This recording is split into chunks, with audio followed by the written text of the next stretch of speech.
வணக்கம் நண்பர்களே. மொட்டை அடிப்பதால் தோஷங்கள் குறைகிறதா? கர்மா குறையுதா? வாழ்க்கையில் மாற்றம் ஏற்படுதா?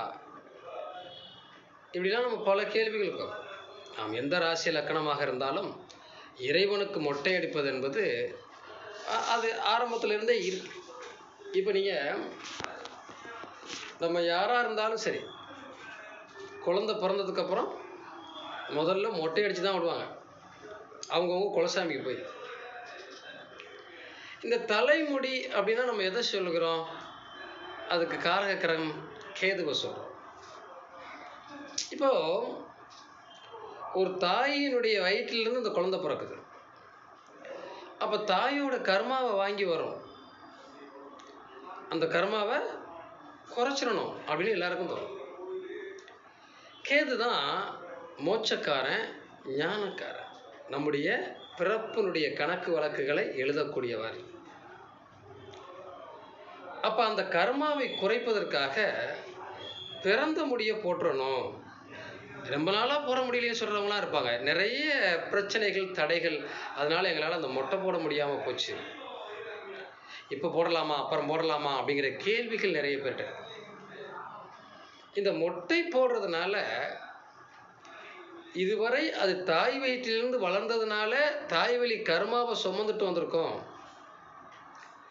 அதை குலதெய்வம் கோயிலை நினச்சி நம்ம அந்த மொட்டையை வலிச்சிட்டோம். குலதெய்வம் தான் நம் குலம் காப்பது. 5ஆம் இடம் தான் குழந்தை, 5ஆம் இடம் தான் குலதெய்வம்.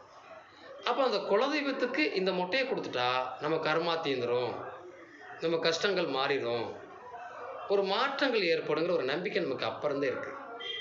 அதனால தான் குலசாமிக்கு முதல் மொட்டை போடுற பழக்கத்தை கொண்டு வந்தாங்க.